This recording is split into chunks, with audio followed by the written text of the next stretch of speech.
Welcome to the Style and Strategy Podcast, where personal brand meets leadership and style. I'm Sonya, a personal brand and style coach who's been exactly where you are, juggling career and business success, personal growth, and finding a style that truly fits. After decades in corporate leadership, I've learned that showing up isn't just about what you do. It's about how you align who you are and how the world sees you. This season, I'm bringing you practical strategies, bold insights, and honest conversations to help you amplify your presence, unlock your next level, and lead with clarity and confidence. Let's dive in. So this week I am taking you behind the scenes again, this time for a masterclass that I actually ran for a group of business women, talking all about your personal brand and giving you some tips, hints, and some different ways to really think about your brand, your leadership, and your style and how they all integrate together. I hope you enjoy this little snip from behind the scenes. All right, so I want you to all, just for a second, imagine this. And most of this is probably true. I would say you are an absolute expert in your field. You've worked really hard to build your skills.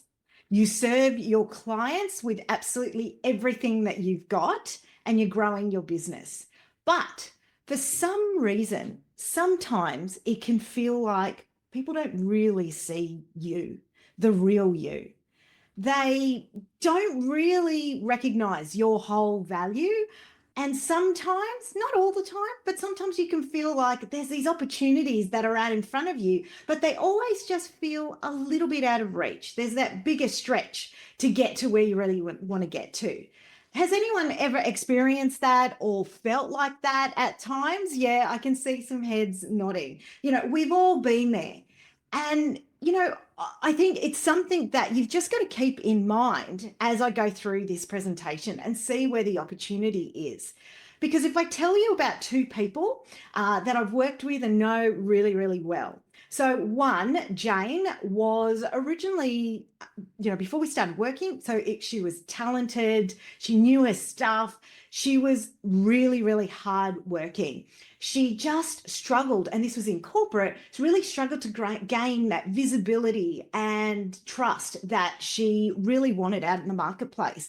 And she just felt like she was spinning her wheels. She was sweating, she was working it out, she was doing everything she could possibly do.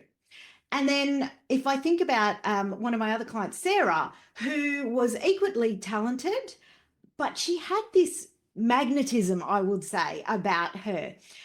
She was showing up consistently.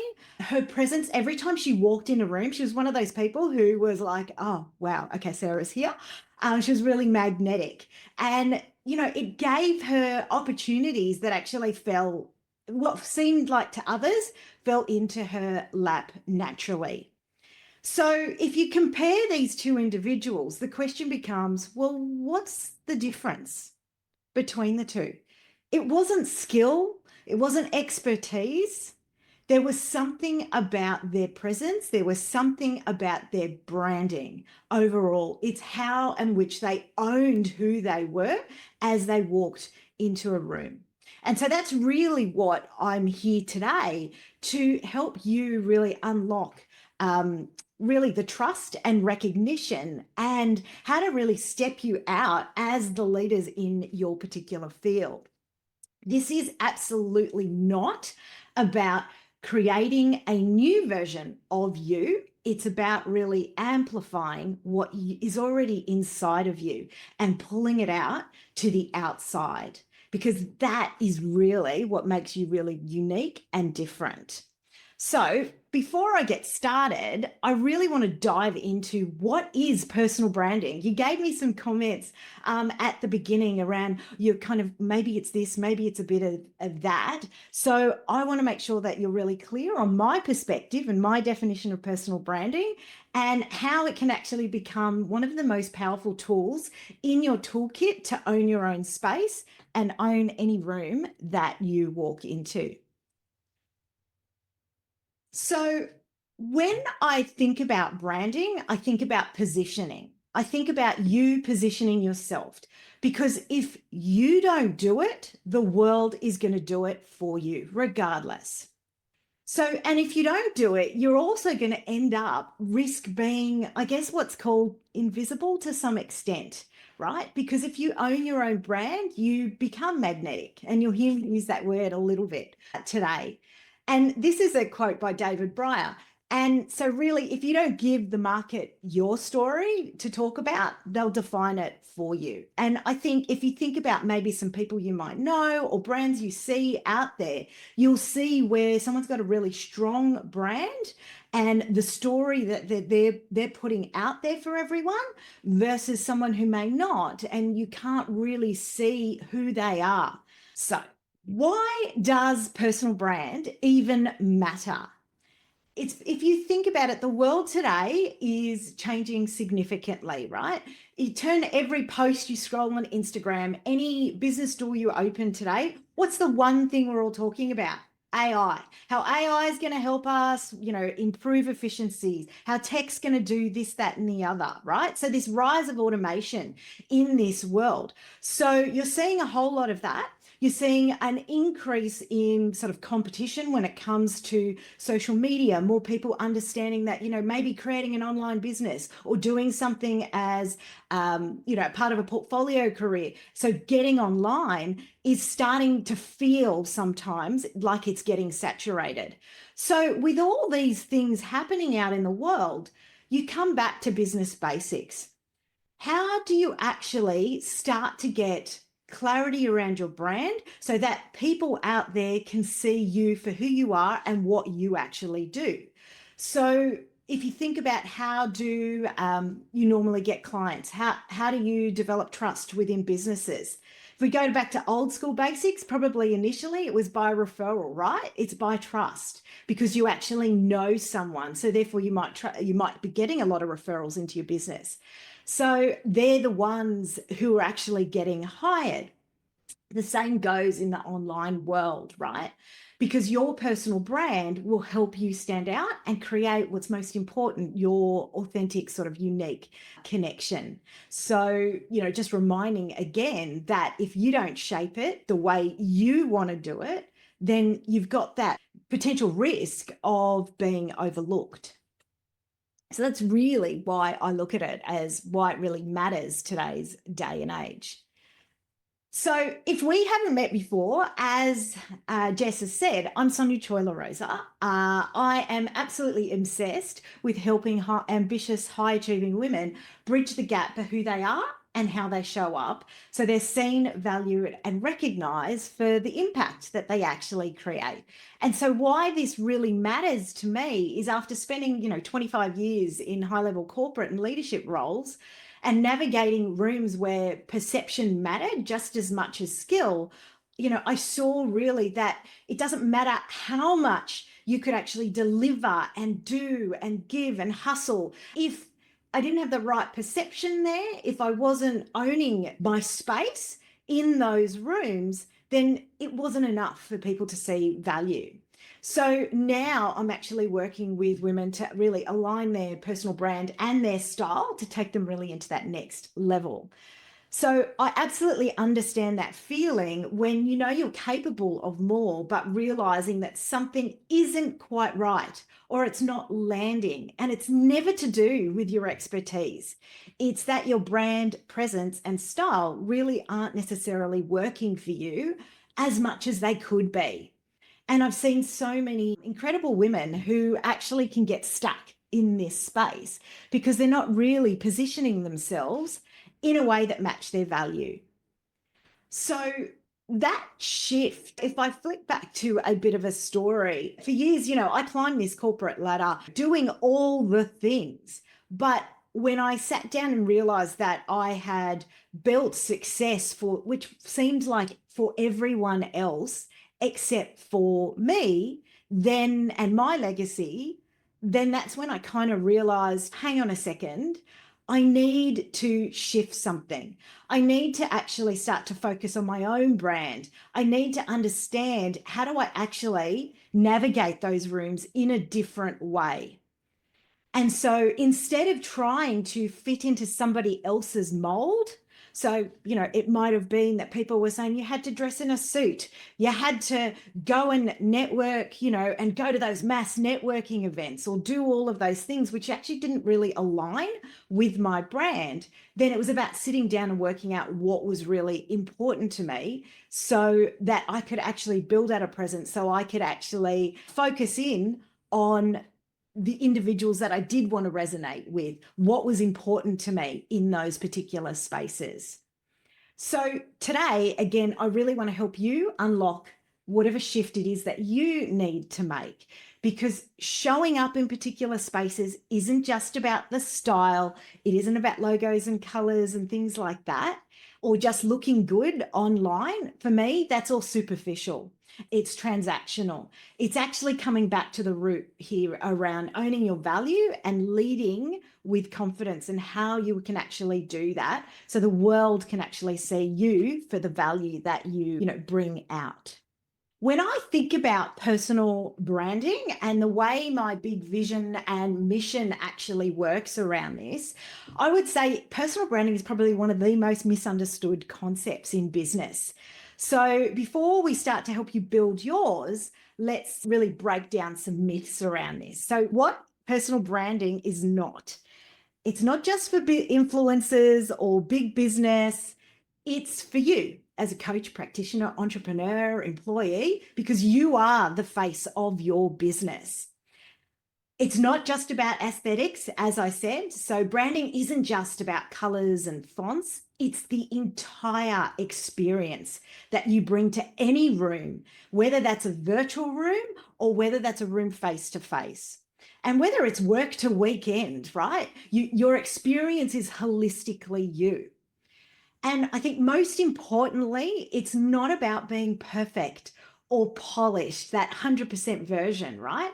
Because we know, you're hearing it more and more, again, with that rise of AI, people are craving that authenticity, not necessarily that perfection piece. So when I think about it, the truth around it is it's about trust and positioning and building that. It's about clarity and visibility.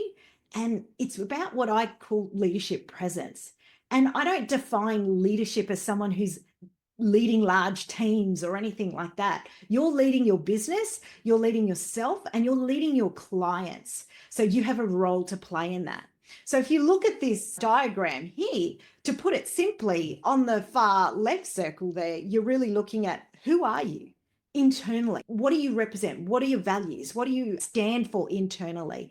And then how does your external, being your visual presence, the way you communicate, how you hold all of those pieces, how do they come together to create a brand, a leadership vision, and a style that is absolutely comfortably you? So sometimes people think of this, or I describe it in a way that most business owners will be holding a torch, right? So if you can imagine, you might be holding a torch going, I need to find my ideal client. I need to find where is that person, right? To bring that business in, and really kind of chasing those opportunities. But a strong brand is actually like a lighthouse sitting up on a hill. Why?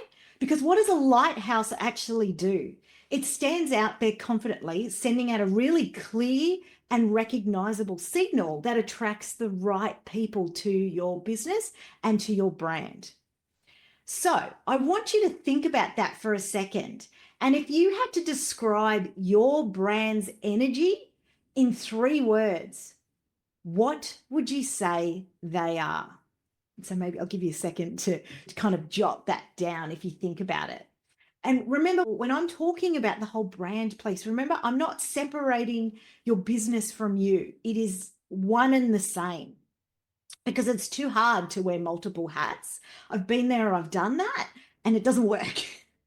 Now, my question to you is, does your social media, does your website, does your communication, and does your style link into that energy that you've described in those 3 words? And if you're looking at it going, Yes, it does. I'm feeling good. 10 stars, right? If you're identifying there's a little bit of a gap there, that's a good thing, right? Because we know now. And so it gives you sort of a stake in the ground to start to go, well, let me think about that now. What does that mean? What do I need to start to shift the direction to if those three energy words is what I not only want to present to the world, but most importantly, what do I want my clients to feel when they engage with my brand? Because your personal brand isn't necessarily what you say, it is how people feel when they interact with you. I think there's a few quotes around the place which actually talk to people remember how you felt in a particular situation more so than necessarily the strategy or the structure or anything else that comes out of that conversation, because it was how, and that even applies to people leadership as well. So now you understand my kind of view on personal brand. Let's talk about how do you actually bring it to life. Now, I can go into lots and lots of detail around this, but again, I said, like, I'm kind of hydroplaning over all three of these just to give you a bit of a taste and feel for where there might be opportunities for you to really pull the lever and accelerate in these particular areas. So if you think about, again, I've talked about it and touched on it throughout the beginning of this presentation, but if people don't know you, they won't buy from you, right? We know and understand, it's the whole know, like, trust concept. But visibility isn't necessarily about being everywhere. It's actually more so about being intentional. I want you to really think about that, because I know some of us, if you're an extrovert, being visible, being out there, all of those sort of things, you'll be like, I'm there, it's all good, I can do that. If you're a bit of an introvert extrovert, so I'm going to put myself in that bucket, I much prefer, I'm a 6'2", but by the way, if you're familiar with human design, I much prefer being an introvert, a quiet, like internal. And where I need to, I will have to then pull out the extroverted sort of side of me. So it is about much more about being intentional. So when I think about visibility, here are three key drivers I just want you to think about and consider, and maybe even rating yourself from a 1 to 10. How much of this am I doing today? How would I rate myself? And is it an area that I can actually think of driving more with to be able to own my brand? So, number one, when I talk about becoming the face of your brand, I want you to think a little bit around when you think about brands that you might know and love who are actually individuals. Yes, we all might have our business brand, but in the end, as I said before, people buy from people. So, if you think about some big known brands out there, I'll just quite a few here. So, for example, Oprah, Richard Branson, Brene Brown. You think about those individuals, there's a real level of, okay, I see that person in my mind and I instantly get feelings, or what do they stand for? What's important to them, etc. So think about how can you make sure, if you're not already, being the face of your brand in some way, shape, or form. And many of you are probably already owning that particular space. Number two is around, communicating your brand clearly. So when I think about that, I think about maybe three key things. One is your bio, right? Whether that's if you're on LinkedIn or if you're on Instagram or wherever you are, or your website about your About Us page. Some people don't even give that, much thought. Can people immediately tell who you are, the essence of your brand and who you help and what you do? What about your, I'm going to call it an elevator pitch for want of a better word, but can you actually talk to your compelling brand in one sentence that is meaningful and people will really resonate in their words so they understand it? Your content. How does your messaging really reinforce your core brand and values and your personality? And coming back to that consistency piece, if I think about those examples, Oprah, Richard Branson, Brene Brown, to pull that in for you. So Oprah, decades of storytelling, leadership, presence across, multiple platforms. Richard Branson, every time you hear about him, yes, he's talking about Virgin, but he's also talking about, he's reinforcing he's adventurous, he's disruptive, he's playful. Brene Brown, as an example, she's always showing up so authentically in every single interview that she does. Her books, her TED Talks, what is she reinforcing? Her message of vulnerability all the way through. There's this beautiful thread, and I like to call it a through line. And we're going to take that through line all the way through all these key areas. And so that comes back around that communicate, and then leading into point 3 is that consistency. And when I say consistency, it's what is consistent for you. So, if that means consistency for you is 1 or 2 times a week doing whatever that is, maybe showing up on social media, maybe it's talking to your clients, maybe whatever that looks like, right? So don't think consistency has to mean 7 days a week doing whatever, right? But at least getting that consistency, because that is where that trust and recognition really kicks in. So quick challenge for you. When was the last time you actually Googled yourself? And then had a critical look, given what we've just talked about so far, to think about, is this really saying, and is this really clear about who you are and what you do and where you really want to be able to show up authentically? Those 3 energy words, right? If you come back to that, does it actually hit the mark or not? So that was visibility. Well, I hope you enjoyed part 1 of the behind the scenes of the masterclass that I recently ran. If you want to hear part 2, then tune in next week and you'll get the next part. See you then.